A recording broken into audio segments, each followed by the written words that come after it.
if she is ever going to be in your life as a romantic, committed, exclusive sexual partner, right? Either as your wife or your second wife or as an ex-wife, it's going to be when she sees the kind of man you've become. I can't tell you how many guys do this work when they focus on themselves without bitterness, anger, or resentment.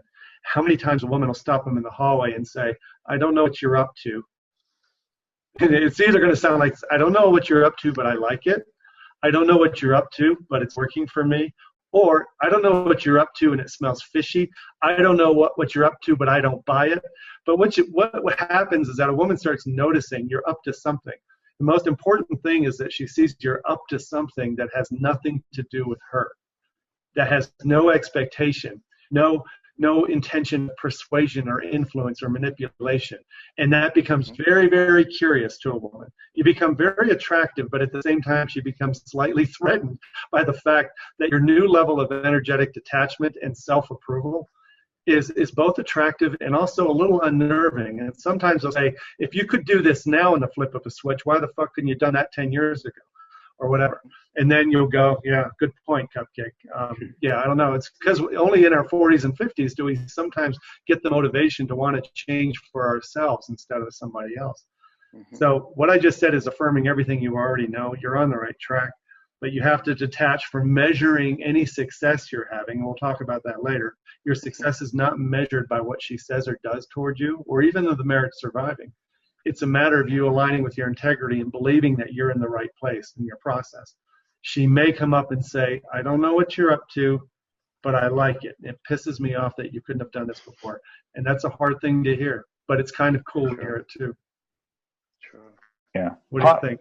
Part of my response to this is the same as the previous question, which is just, if anybody is going to be reattracted back to the relationship, it is because you are kind of in love with yourself again. And I don't mean that in an arrogant way, although sometimes arrogance is attractive, but it's more in just, you know what? I'm enthusiastic for my life again. I'm getting up in the morning and I see stuff that I want to do, you know, and I can see enjoyment in my future again. And I'm looking forward, you know, I'm not just kind of stuck. And it's that optimism and curiosity and enthusiasm and the kind of approaching life with a little skip in your step again and liking who you are again, you know, and having a positive outlook on your life, no matter what is happening around you, but on your life, and knowing that you're gonna have some enjoyable experiences. It's that is the thing that reattracts somebody, if the reattraction is going to happen.